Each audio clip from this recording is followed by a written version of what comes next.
अगर आपका NEET score qualifying marks से लेके 550 के बीच का है तो फिर या तो आपको इंडिया में कोई कॉलेज मिलेगा तो वो बेहद महंगा मिलेगा, एनआरआई सीट होती है, मैनेजमेंट कोटा की सीट होती है, वहाँ पर मिलेगा, फीस बहुत एक्सपेंसिव होगी, बजट आपका 1 करोड़ से ऊपर का जाएगा। अब ऐसे स्टूडेंट्स अल्टरनेट एमबीबीएस अब्रॉड का रास्ता चुनते हैं। अगर बजट की प्रॉब्लम है, उतना खर्चा नहीं कर सकते, तो फिर रहता है कि हम किसी फॉरेन मेडिकल यूनिवर्सिटी में चले जाते हैं। अब फॉरेन मेडिकल यूनिवर्सिटी का मैं आपको सब कुछ आज बताने वाला हूं कि कौन सी कंट्री में क्या स्थिति है और कौन कौन से ऑप्शंस आपके पास हैं। सबसे पहली कंट्री जिसमें सबसे ज़्यादा इंडियन स्टूडेंट्स जाते हैं वो है रशिया। रशिया के अंदर क्या स्थिति है कि इस समय यूक्रेन वॉर की वजह से बहुत ज़्यादा ड्रोन अटैक हो रहे हैं डीप इनसाइड रशिया, ये बात सब जानते हैं। अब इस सिचुएशन में आपको बहुत केयरफुली यूनिवर्सिटी सेलेक्ट करनी होगी। अब आपने सोचा कि चलो एक सेफ लोकेशन है, लोकेशन की हिस्ट्री आपने देख ली और उसके बाद आपने डिसाइड किया कि हाँ ये पीसफुल लोकेशन है, हम यहाँ चले जाते हैं, एडमिशन ले लेते हैं। अब दूसरा चैलेंज क्या आएगा? रशिया में प्रोग्राम 6 ईयर का होता है, इंटर्नशिप उसमें इंक्लूडेड होती है। तो अभी तक ये चल रहा था कि इंडियन एम्बेसी ने भी 2022 में ये कंफर्म किया था और यूनिवर्सिटीज़ ने भी बोला था कि हमारा प्रोग्राम है वो एनएमसी जो कहती है 5 ईयर का प्रोग्राम और उसके बाद 1 साल की इंटर्नशिप होनी चाहिए, उसको फॉलो करता है। बट अब एनएमसी ने साफ साफ कह दिया है कि अगर आपकी इंटर्नशिप 6 ईयर या कोई भी प्रोग्राम है उसके अंदर इंटीग्रेटेड है तो वो हम नहीं मानेंगे, कोर्स कंप्लीट होने के बाद 1 साल की इंटर्नशिप होनी चाहिए। विवाद का विषय ये है कि अब एनएमसी कहती है कि आप रशिया से जा रहे हो तो 6 ईयर का कोर्स करो प्लस 1 ईयर की इंटर्नशिप करो। ये बात फैक्ट है, इसको आप वेरीफाई कर लो। एनएमसी ने नोटिस निकाला है, पब्लिक नोटिस है, लिंक भी मैं डिस्क्रिप्शन में डाल दूंगा तो उससे भी आपको अंदाजा मिल जाएगा। दूसरी चीज़ है कि अगर ये चीज़ कल को सॉल्व हो जाती है, जो कि चांसेस हैं कि हो भी जाए, क्योंकि एनएमसी के ऊपर काफ़ी प्रेशर आएगा। हर साल लगभग 8 से 10 हज़ार स्टूडेंट रशियन मेडिकल यूनिवर्सिटीज़ में एडमिशन लेते हैं। 22 से लेकर 26 तक करीब 40,000 स्टूडेंट्स एडमिशन ले चुके हैं। तो अब उन सबके लिए ये बात होगी कि हमको तो इंडियन एम्बेसी ने भी बताया था उस समय, और अब तो वो नोटिस इंडियन एम्बेसी की वेबसाइट पर नहीं मिलता है, लेकिन कॉलेजेस ने भी अपने लेटर पे लिख के दिया था कि हमारा प्रोग्राम एनएमसी को कंप्लाइंस करता है। अब आप बीच में नियम बदल रहे हो तो ऐसे कैसे होगा? तो हो सकता है इसमें बीच का रास्ता निकले और प्रोग्राम आपका वैलिड रहे। तो ये 2 चैलेंज रशिया के अंदर है। अब यूनिवर्सिटीज़ की बात करते हैं तो तमाम यूनिवर्सिटीज़ हैं, एक से एक शानदार यूनिवर्सिटी है। अब जो बड़ी यूनिवर्सिटीज़ हैं, फेमस यूनिवर्सिटीज़ हैं जहाँ पर एडमिशन ऑलमोस्ट क्लोजिंग पे हैं, उनका नाम जान लेते हैं। सबसे पहली यूनिवर्सिटी मेफी ओबनिंस कैंपस, काफ़ी ज़्यादा पसंद की जाने वाली यूनिवर्सिटी है। तो यहाँ पर बहुत बड़ी संख्या में एप्लीकेशन जा रही हैं। 75 टोटल सीट है मेफी के ओबनिस कैंपस में, 75 टोटल सीट है मॉस्को कैंपस में, दोनों मिला के 150 सीट है। 160-165 एप्लीकेशन ऑलरेडी प्रोसेस हो चुके हैं। अब एंट्रेंस एग्जाम होगा, उसमें जो क्वालिफाई करेंगे उनको एडमिशन मिल जाएगा। तो एडमिशन आप मान सकते हैं, अभी आप एप्लीकेशन दे सकते हैं, लेकिन फिर ये क्लोज हो ही जाएगा जल्दी, इसमें आपको बहुत ज़्यादा मौका नहीं मिलेगा। दूसरी यूनिवर्सिटी यारोस्लावल स्टेट मेडिकल यूनिवर्सिटी, ये भी बड़ी अच्छी यूनिवर्सिटी है, मॉस्को से 300 किलोमीटर की दूरी पर है। तो इसमें भी बहुत बड़ी संख्या में स्टूडेंट्स एडमिशन ले रहे हैं। ये भी यूनिवर्सिटी ऐसी है कि यहाँ इंडियन फूड और हॉस्टल वगैरह सबकी पर्याप्त सुविधाएं हैं, बहुत अच्छी है, मॉस्को से कनेक्टिविटी अच्छी है, तो स्टूडेंट पसंद कर रहे हैं। टोटल 300 सीट होती हैं, 300 से ज़्यादा एप्लीकेशन वहाँ पहुँच चुकी हैं। तो ये हाल है इन यूनिवर्सिटीज़ का, जो एकदम टॉप लेवल की यूनिवर्सिटीज़ हैं। इसके अलावा और भी बहुत सारी हैं, जैसे वोल्गोग्राद स्टेट मेडिकल यूनिवर्सिटी काफ़ी हाई रेटिंग वाली यूनिवर्सिटी मानी जाती है।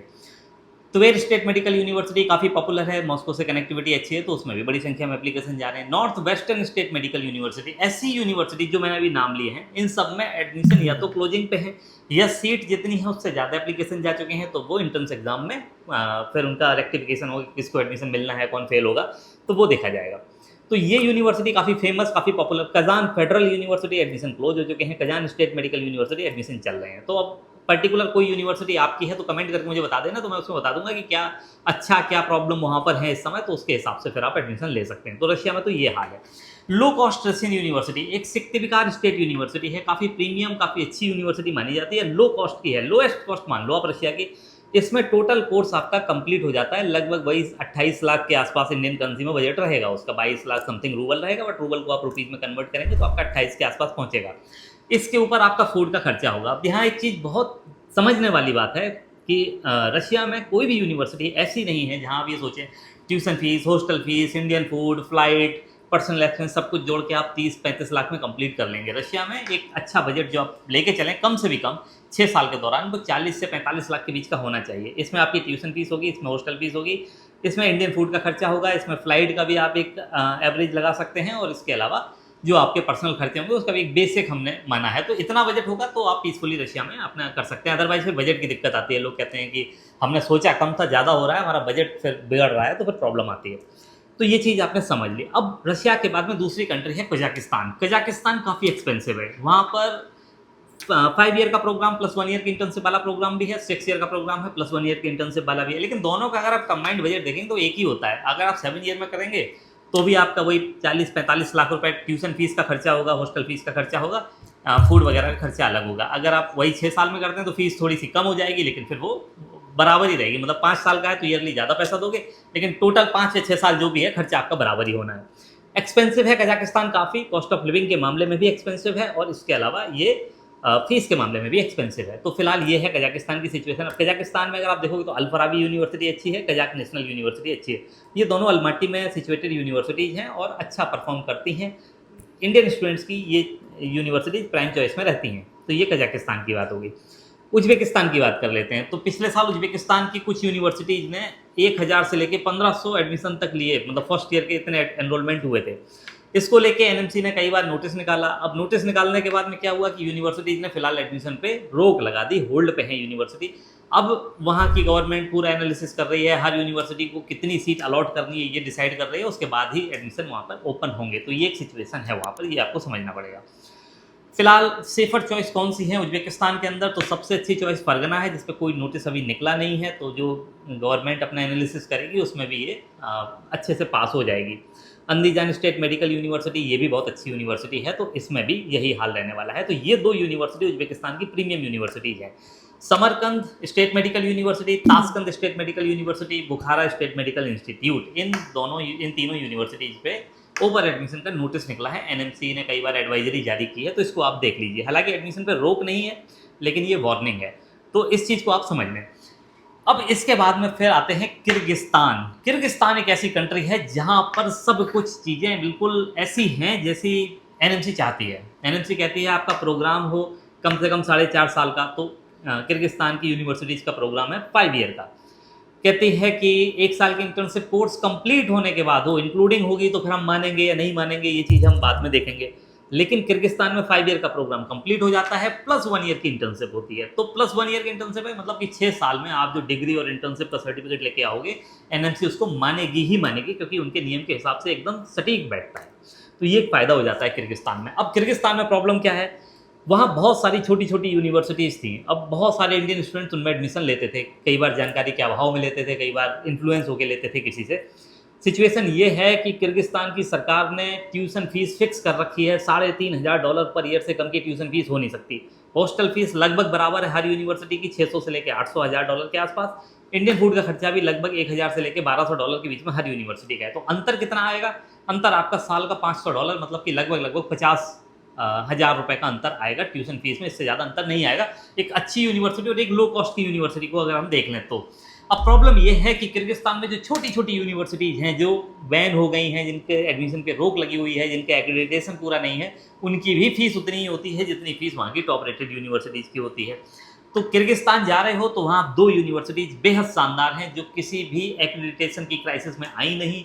उनका लाइफ टाइम एक्रेडिटेशन है, कोई जाँच पड़ताल की ज़रूरत नहीं होती है। उनका नाम है किर्गिज रशियन स्लाविक यूनिवर्सिटी, सबसे अच्छी पूरे किर्गिस्तान में एक ये है। 40 लाख रुपए का खर्चा है 6 साल का, including Indian food, hostel fees, सब कुछ ऐड करके। और दूसरी है किर्गिज स्टेट मेडिकल अकेडमी। इस यूनिवर्सिटी का टोटल खर्चा ज़्यादा होता है, ये लगभग 44 लाख रुपए, 44 लाख रुपीज़ के आसपास पहुँचता है। तो और दूसरे नंबर पे इसलिए आती है क्योंकि एफएमजी परफॉर्मेंस में सेकंड नंबर पर, वर्ल्ड रेटिंग में सेकंड नंबर पर, इसके अलावा स्टूडेंट के फीडबैक के आधार पे भी सेकंड नंबर पर पूरे किर्गिस्तान की अगर हम बात करें। और इसके अलावा जो नंबर ऑफ सीट्स हैं वो भी यहाँ पर ज़्यादा हैं और केआरएसयू में कम है। तो स्टूडेंट टीचर के रेशियो में भी किर्गिज स्टेट मेडिकल अकेडमी ये सेकंड नंबर पे आती है। तो ये तो हाल है किर्गिस्तान का। किर्गिस्तान बहुत ही सेफ डेस्टिनेशन है अगर आप केआरएसयू में या केएसएमए में एडमिशन लेते हो। अगर आपकी चॉइस है कि हम जलालाबाद स्टेट यूनिवर्सिटी, ओस स्टेट यूनिवर्सिटी, इसके अलावा ओस इंटरनेशनल यूनिवर्सिटी, कोई और तमाम बहुत हैं यूनिवर्सिटी जो उनमें चले जाते हैं। कुछ स्टूडेंट्स कहते हैं कि 1 साल का लाइसेंस है तो क्या हुआ, अगले साल बढ़ जाएगा, वही घट भी तो सकता है, कैंसिल भी तो हो सकता है। इन सब चीज़ों का ध्यान रखें, खर्चे में अंतर है नहीं, तो इसलिए केआरएसयू आपकी सेफर चॉइस है। वो भी 10 से 15 दिन का टाइम और है मैक्सिमम आपके पास में, उसके बाद इसमें एडमिशन हो जाएंगे क्लोज। उसके बाद में फिर जो दूसरी यूनिवर्सिटी है उसमें कुछ सीट बची रह जाएंगी, क्योंकि वहाँ पर सीट ज़्यादा है। जो केएसएमए की बात कर रहा हूँ, किर्गिज स्टेट मेडिकल अकेडमी की, तो फिर आप वहाँ पर एडमिशन ले सकते हो। तो एक तो ये चीज़ हो गई। अब किर्गिस्तान के अलावा फिर नेपाल अगर आप जाना चाहते हो तो आपका 60 लाख से लेकर 75 लाख के बीच का बजट रहेगा। बहुत हाई बजट की यूनिवर्सिटीज़ हैं। एफएमजी का पासिंग रेशियो लगभग वही है जो केआरएसयू का है। कुछ यूनिवर्सिटीज़ का तो केआरएसयू से कम भी है। तो आपके लिए वो किर्गिस्तान और नेपाल जो एनएमसी को बिल्कुल फॉलो करते हैं, उनमें से अगर आपको चॉइस करनी हो तो नेपाल में आपका जो खर्चा लगेगा वो आपका लगभग डबल लगेगा किर्गिस्तान की टॉप यूनिवर्सिटीज़ से। तो इस चीज़ का ध्यान रखें आप। इसके अलावा बांग्लादेश, वो 400 बच्चे इंडिया से टोटल बांग्लादेश जाते हैं, तो एक वो भी है जो एनएमसी के रूल को एज इट इज फॉलो करते वाली यूनिवर्सिटी है। तो ये तो स्थिति है यहाँ पर। अब यूनिवर्सिटी का चुनाव कैसे करेंगे? तो सबसे पहले आपको देखना चाहिए कि यहाँ पर एनएमसी के रूल्स कैसे कंप्लाई होते हैं। पहली चीज़ तो ये बहुत ज़रूरी है। दूसरी चीज़, खर्चा कितना होगा, आपके बजट में आने वाली यूनिवर्सिटी है या नहीं। कई बार स्टूडेंट्स क्या कहते हैं कि हमको लो कॉस्ट में यूनिवर्सिटी चाहिए, और हमें कंसल्टेंट ने बताया है कि हमारा 28 लाख में पूरा कोर्स कंप्लीट हो जाएगा। कोई कहता है 25 लाख में हो जाएगा। कंसल्टेंट भी बोलते हैं, फीस स्ट्रक्चर भी हमें दिखाए जाते हैं, लेकिन बहुत सारे हिडन चार्जेस होते हैं। जब स्टूडेंट पहुंच जाते हैं तो उनको पता चलता है। तो एक बार ये क्लैरिफाई ज़रूर कर लें जहाँ भी आप एडमिशन ले रहे हो कि हमारा फर्स्ट ईयर में टोटल खर्चा कितना होगा, मुझे ये बता दो सारे चार्जेस लगा के, जिसके बाद में 1 रुपया भी नहीं दूंगा। दूसरा कि अगर हम यहाँ पर पढ़ाई कर रहे हैं तो हमारा एफएमजी का स्कोर क्या रहने वाला है, कितने परसेंट स्टूडेंट यहाँ से एफएमजी पास कर लेते हैं। एफएमजी का पासिंग रेशियो 30% से ऊपर का बड़ा अच्छा माना जाता है। क्यों अच्छा माना जाता है? क्योंकि साल में 2 बार होता है। 30% एक बार पास हो गए, 30% दूसरी बार पास हो गए। कोई 3 अटैम्प्ट में हो जाता है, कोई 4 अटैम्प्ट में, तो होते रहते हैं। लेकिन किसी यूनिवर्सिटी का 7%, 6%, 5% है, तो वहाँ कंसर्न है। तो 30% से ऊपर वाली यूनिवर्सिटीज़ हैं, उनको मैं फिर भी मानता हूँ कि ये अच्छी यूनिवर्सिटीज़ हैं। तो इसको आपने समझ लिया। अब ये है टोटल खर्चे पे ज़रूर ध्यान दें, क्योंकि कई बार हिडन चार्जेस की वजह से आपको अभी लगता है कि हमारा बेहद कम में हो रहा है, और जब आप वहाँ पहुँचते हैं तो उसके बाद आपको पता चलता है कि ये तो हमसे $4000 मांगे जा रहे हैं। सेकेंड ईयर से हमको बताया गया था कि हमको $4000 देने हैं, अब वो कह रहे हैं कि $6000 लगेगा। तो इन सब चीज़ों का ध्यान रखें, क्योंकि ये चीज़ें बहुत आम हैं। तो सबसे पहले तो सर्विस एग्रीमेंट पढ़ लें एजेंसी का कि क्या सर्विस एग्रीमेंट है, उसमें क्या क्लैरिफाई कर रहे हैं कि कितनी फीस आपकी लगेगी, कितनी नहीं लगेगी। इसके हिसाब से ही आगे फिर आप अपना डिसीजन लेंगे तो सही रहेगा। अब टॉप रेटेड यूनिवर्सिटीज़ की बात कर लेते हैं। पहले तो रशिया की जो लो कॉस्ट की यूनिवर्सिटीज़ हैं वो मैं बताना आपको भूल गया था। एक तो सिक्थ विकार स्टेट यूनिवर्सिटी है, 150 सीट होती हैं, वो फुल हो जाएंगी। नॉर्दर्न स्टेट मेडिकल यूनिवर्सिटी है, पीसफुल लोकेशन पे है, बहुत अच्छी यूनिवर्सिटी है। इसमें 300 सीट हैं। एप्लीकेशन की संख्या 300 से ऊपर पहुँच गई है। पिछले साल 1245 लोगों ने अप्लाई किया था, 300 सीट थी, लगभग 280 लोगों का ही सिलेक्शन हुआ था। तो ये रेशियो रहने वाला है। तो अभी आप अप्लाई चाहे तो कर सकते हैं नॉर्दर्न स्टेट मेडिकल यूनिवर्सिटी में, लेकिन क्या होने वाला है वो तो खैर बाद में पता चलेगा। तो ये आपके लिए चॉइस रहेगी। Ivanovo state Medical university admission close हो चुके हैं। इसके अलावा और भी वोल्गोग्राद स्टेट मेडिकल यूनिवर्सिटी, इसमें एडमिशन क्लोज होने वाले हैं। तो रशिया में तो ये हाल है। चाइना की अगर हम बात कर लें, चाइना में एडमिशन क्लोज हो चुके हैं। अब कोई एडमिशन 2026 में चाइना में नहीं हो पाएगा। अगर होगा भी तो बहुत छोटी, बहुत कोई ऐसी यूनिवर्सिटी में हो जाएगा जहाँ स्टूडेंट बहुत कम जाते हैं। बट उनकी बात नहीं कर रहा हूँ। जो एवरेज यूनिवर्सिटी या जो हाई रेटेड यूनिवर्सिटीज हैं उनमें एडमिशन क्लोज हो चुके हैं। अब इसके बाद में आपको डिसीजन लेना कैसे चाहिए। अगर आप चाहते हैं कि एमबीबीएस अब्रॉड में आपको अच्छी यूनिवर्सिटी मिले, टॉप यूनिवर्सिटी मिले, तो मेरे हिसाब से किर्गिज, रशियन, स्लाविक यूनिवर्सिटी से अच्छी कोई यूनिवर्सिटी है नहीं। मैं आपको समराइज करके बताता हूँ कि क्या क्या पॉइंट है जिसके आधार पर मैं ऐसे बोलता हूँ। पहली चीज़ आप देखोगे एफएमजी का पासिंग परसेंटेज। पूरे किर्गिस्तान में सबसे अच्छा परफॉर्मेंस इसी यूनिवर्सिटी ने लगातार किया है। डेटा कैसे देखना है, पिछली वीडियो मैंने बताया था कि आप nbems.edu.in वेबसाइट पे जाओगे, वहाँ से आपको पीडीएफ फाइल मिलेगी। आप चेक कर लेना, 2015 से लेकर 2025 तक की फाइल है। केआरएसयू का पहला बैच निकला था 2020 में, तो 2020, 21, 22 से 24, 25 का डेटा आप देखोगे तो हर बार केआरएसयू किर्गिस्तान के अंदर किर्गिस्तान के अंदर इस यूनिवर्सिटी ने टॉप किया है। दूसरी बात कि कई बार एफएमजी के टॉपर भी इस यूनिवर्सिटी से निकले हैं, एक ये अच्छी चीज़ है। और इसके अलावा स्टूडेंट का फीडबैक बहुत अच्छा है। फीस 40 लाख रुपए इंक्लूडिंग इंडियन फूड, तो ये भी अफोर्डेबल बजट में आ जाती है। इंडियन कम्युनिटी बहुत स्ट्रॉन्ग है। सीट्स की संख्या 120 है। तो टीचर स्टूडेंट रेशियो 1:8 का होता है, और एक टीचर के 8 स्टूडेंट के ऊपर एक टीचर है, आप ऐसे समझ सकते हैं इसको। तो फोकस करके पढ़ाई होती है, इंडिविजुअल अटेंशन मिलती है टीचर की, तो इससे ये फ़ायदा होता है। अब इसके अलावा अगर आप किर्गिस्तान नहीं जाना चाहते तो फिर उज्बेकिस्तान की Fergana medical institute of public health, ये आपके लिए सेकंड सबसे अच्छा ऑप्शन रहता है, आप यहाँ पर जा सकते हैं। थर्ड ऑप्शन आपके पसंदीदा स्टेट मेडिकल इंस्टीट्यूट का रहेगा। फोर्थ, अगर आप रशिया ही जाना चाहते हैं तो यारोस्लावल स्टेट मेडिकल यूनिवर्सिटी आपके लिए एक अच्छा ऑप्शन है। लो कॉस्ट में जाना चाहते हैं तो सिक्थ विकार से अच्छा ऑप्शन है नहीं। दूसरा नॉर्दर्न स्टेट मेडिकल यूनिवर्सिटी, इन दोनों में से कहीं भी एडमिशन हो जाए तो ठीक है, आपको रशिया में जाना चाहिए। इसके अलावा अगर हम देखें तो हम क्या सर्विस प्रोवाइड करते हैं, तो अगर आप एडमिशन लेते हैं हमसे तो एफएमजी की कोचिंग तो हम करवाते ही है, वो फर्स्ट ईयर से आपको मिलेगा पैकेज पूरा, उसमें आप फर्स्ट ईयर से ही अपनी प्रिपरेशन करते रहिए, इससे आपको बहुत फ़ायदा मिलने वाला है। 6 साल के बाद जब आप अपने आप को देखेंगे तो पूरा कोर्स आपके लिए बहुत ईजी लगेगा, क्योंकि बड़े बड़े टीचर हैं जो पढ़ाते हैं, काफ़ी क्वालिफाइड टीचर की तरफ से ये लाइव लेक्चर्स आपको मिलते हैं, जिसको आप घर बैठे कर सकते हैं। तो ये भी हमारी सर्विसेज में इंक्लूड होता है। और बाकी कोई डाउट है, कोई सवाल है, पूछना चाहते हैं तो पूछ लीजिए। और जो टॉप यूनिवर्सिटी मैंने बताई वो 10-15 दिन की बात है, उसके बाद में फिर जो दूसरे नंबर पे सबसे अच्छी यूनिवर्सिटी आएगी उसमें मैं आपको बता दूंगा कि किस में आपको अप्लाई करना चाहिए। फिलहाल कोई डाउट है कि कैसे मैं बोल रहा हूँ कि आरएसयू सबसे अच्छी है, तो उसके लिए हमारा वो किर्गिस्तान के एनालिसिस वाला डीप वीडियो देख लीजिए। इसमें एक एक फैक्टर को मैंने चेक करके बताया कि अगर आप सभी यूनिवर्सिटीज़ को एक ही पैरामीटर पे रखें तो कैसे के आरएसयू आपके लिए बहुत ही मतलब फार बेटर साबित होगा उन सेम पैरामीटर पे। ऐसे ही रशिया की यूनिवर्सिटी का भी एक हमने वीडियो बनाया, तो हमारे वीडियोज़ वगैरह अगर आप यूट्यूब पे फॉलो करते हैं तो आपको पता होगा। फिलहाल एडमिशन चालू है तो आप अप्लाई कर सकते हैं। उसके बाद में अगर आपको कोई डाउट रह जाता है तो हमें कॉल कर लीजिए, ये हमारा नंबर है। और बाकी कोई डाउट है तो कमेंट करके ज़रूर बताएं। इस वीडियो को शेयर कर दीजिए उनके साथ में जो एमबीबीएस अब्रॉड से करना चाहते हैं। Thank you for watching this video, have a great time, bye bye, मिलते हैं नेक्स्ट वीडियो में।